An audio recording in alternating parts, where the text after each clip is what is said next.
So I've got a yummy banana custard cake that I'm going to make for you today. This is one that's just out there on the web that I wanted to find what I could do with a couple of brown ripe bananas. And a while back when I found this, I converted it, and I've done it a few different ways with, some substitutes to make it dairy-free, gluten-free, all of the above. But today I'm just going to show you, and I'll post the recipe up underneath this so that you can print it off, and then you can just write in the changes that I've made with it. So basically eggs, sugar, which we're going to use stevia or erythritol or xylitol, some banana puree, coconut oil, and plain flour. So that's the basic of it, and takes about 50 to 60 minutes to cook in the oven. So generally when I make this recipe, I like to have something else that's going in the oven as well, so it's not just cooking for one thing. So I might show you what I'm making in between that step as well. And then I'll post the end product for you. So here we go. We're just going to add 4 egg whites. I've separated the eggs. And the recipe I like to do my egg whites on, which is like a pavlova.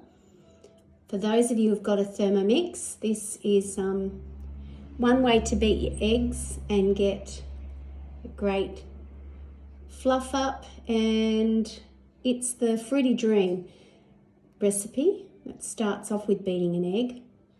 Of course, I've got more than one egg, so I'm just going to, what's not the one? It's the Fruity Dream TM6, that's the one we want, which begins with your sugar. So naturally we're going to grind down the sugar, make it more powdery.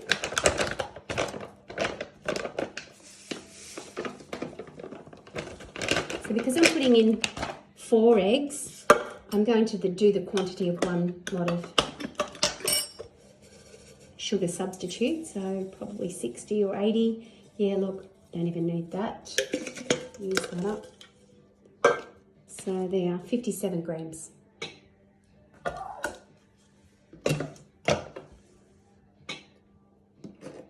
Just mill that up.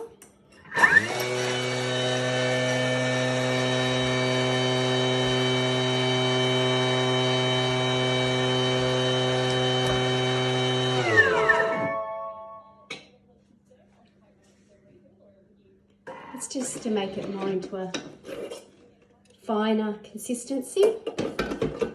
I've sometimes skipped that step. I find the stevia is not too bad as it is. Insert butterfly whisk and our egg whites. So I've got 4 egg whites there.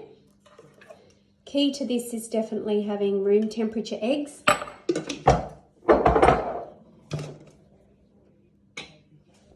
Okay, this is without measuring cup. And because I've got 3 times the amount, I'm just going to buff it up to probably just double the time. Probably won't need more than 4 minutes. As you can see, it's set on 65 degrees. That just warms it up and actually sets the egg as it's beating. While that's going, I'm going to puree a couple of bananas.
to add in the egg yolks.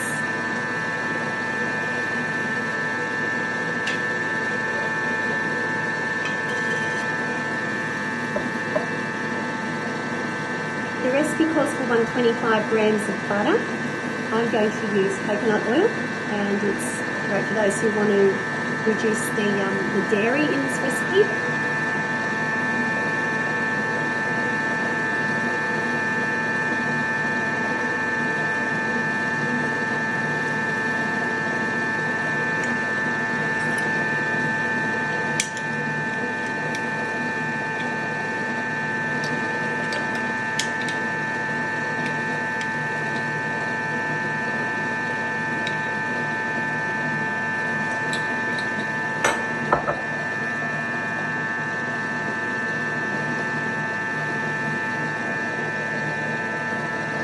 Milk of your choice.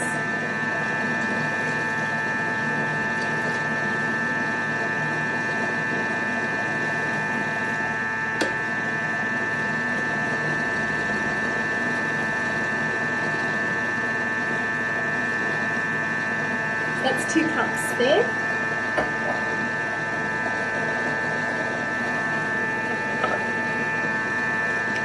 I'm going to add a pinch of nutmeg.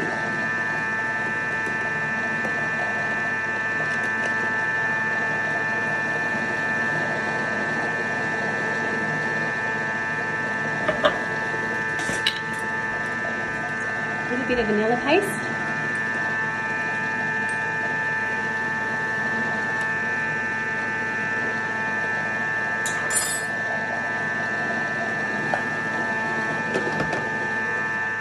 Give that a mix.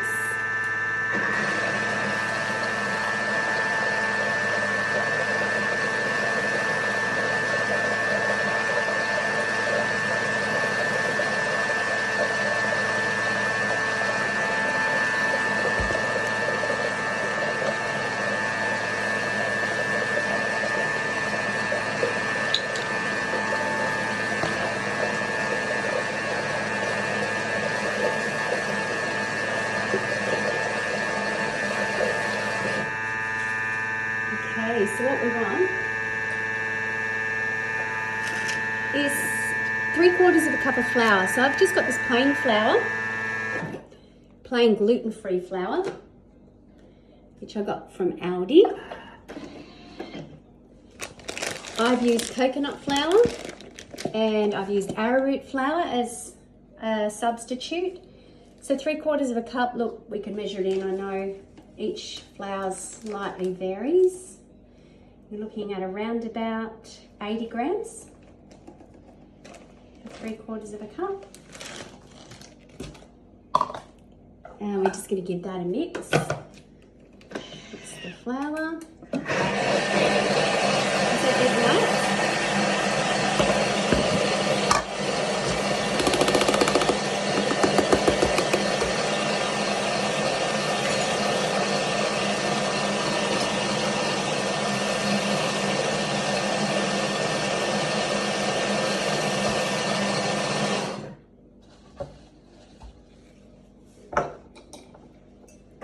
Now we're going to add the egg white into this batter mix that we've got. So we've just got the milk and flour all in here now. So in goes our egg whites. This is just probably a little bit fiddlier than most recipes, where you probably just usually throw the egg in together. The idea of this is it separates, so once it's cooked, you end up with this nice layer on top of this cake mix, and gives it for like a 3 layers, even though we're only just throwing in the batter all in one go. So you'll like the effect of this, making it a nice pudding. Now you could use a 20cm round pie pan, which I've just used. Mine's in the dishwasher from last night. Just going to grease this.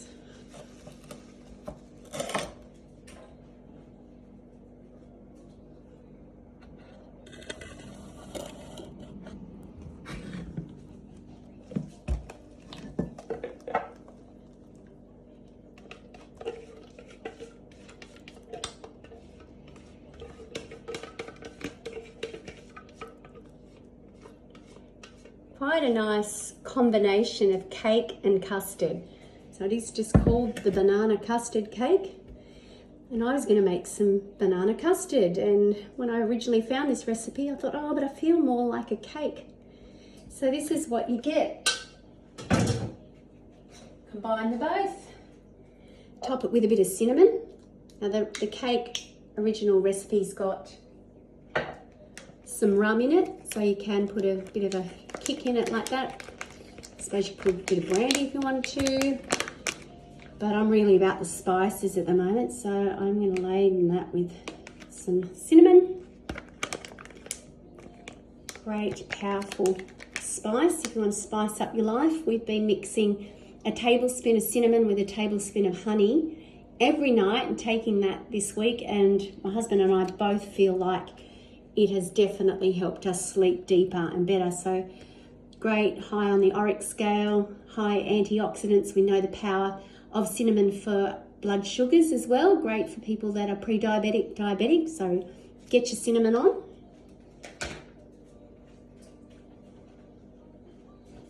There we have the little custard cake ready to go into the oven now. So we're going to put it in on 160, 70 degrees for about an hour.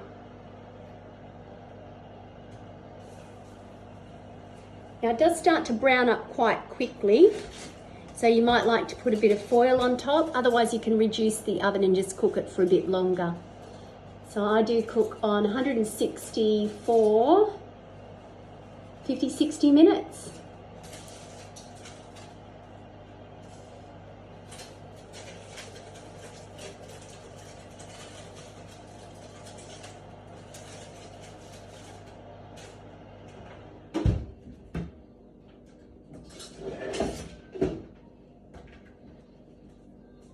So while I do have my oven going for that length of time, an hour, it's considerable time. I want to get something else happening in there.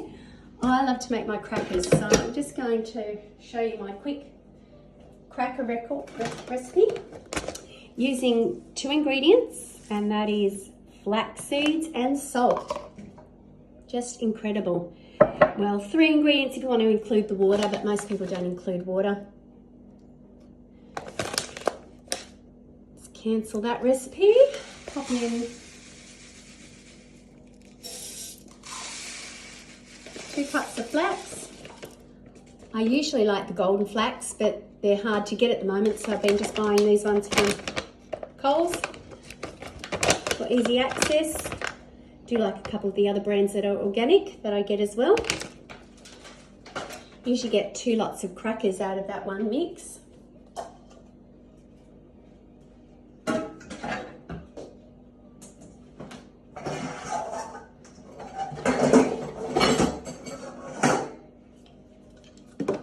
Just going to grind those up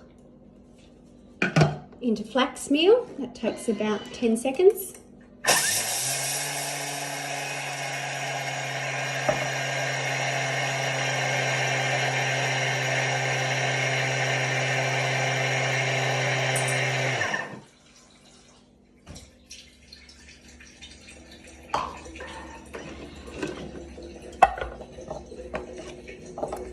Teaspoon of Himalayan salt. Yum yum.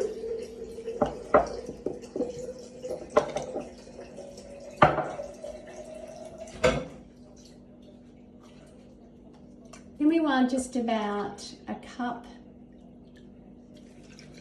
and a half of water. Depending on the flax seeds, some are more prone to absorbing, taking up the liquid. And depending if I leave it, sometimes I'll make it and leave it overnight, and it could need up to 2 cups of water.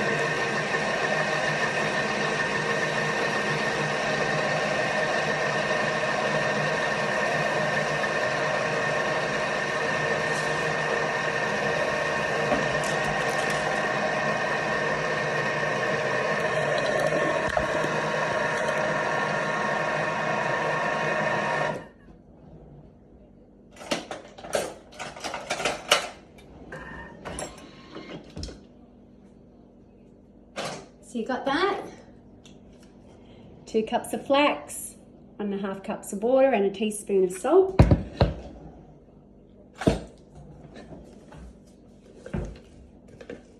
A baking tray and some baking paper. This is so simple, costs all of probably not even $2 worth. We're going to make a packet of crackers that are gluten-free, are high in omega-3s, no nasties, no preservatives, and you'll pay something like $7 or $8 for Mary's Gone crackers that are gluten-free in the shop. So this beats that every time. Okay, so get your hands in, it's a bit of fun. Want to spread it now. I've got probably a 30 by 30 tray. And I find it really helpful with the aid of one of these little splades to just really push it out. And the idea is to get this as thin as possible. You've seen me do these before on workshops, other videos. I've done these thicker sometimes to make them more like a cracker that you put avocado, tomato and, you know, use like a Rivita. And then I've done them really thin, like super thin, and cut them up and they become almost like a corn chip. They're that thin and crispy. And then in between that thickness, you're looking at what you know, probably have a normal dipping cracker with that you'd use for guacamole and that. So this is just plain. I love the salt, and you can dose it with another bit of sea salt on top. I've actually got some Hawaiian salt that I often pop on top, black salt. But if you want to flavour these up and make them more cheesy, you could possibly put your, you could add some parmesan to it, of course. But the nutritional yeast flakes is a great way to get a load of B vitamins and have those taste them more like a cheesy cracker. So this can take a few minutes just to get your spread right. And look, it definitely is worth it if you get those nice and thin. End up with that crunch. And these crackers are amazing. We can put some sun-dried tomatoes and make them into a savoury kind. You can put some rosemary and some spices. Just, there's no limit to what you can do with these ones. So once we've got this all spread, I'm going to score them. If you forget and you throw it in, which I've done sometimes, throw them in the oven. No biggie, it's just you end up with more of a, you can break them up like a rustic cracker. But if you actually want to make them into a nice uniform size so that you can put them in a lunchbox, take them with you for the car for snacks, then yeah, it's easy just to do your scoring first. So these need to be in the oven. They'll be around about the same time as my cake. They'll take about an hour.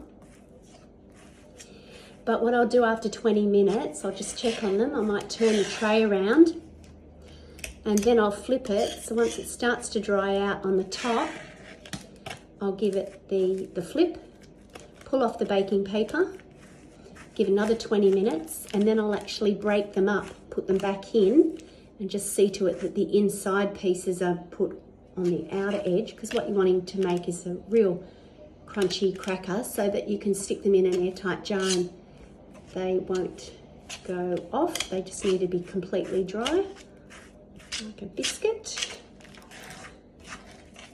So these are my easy peasy flaxy crackers. I do them weekly, and you can do them, as I said, a few different ways, the thickness, and that way you'll get a cracker for every occasion. So I usually do 5 scores one way and then score it 5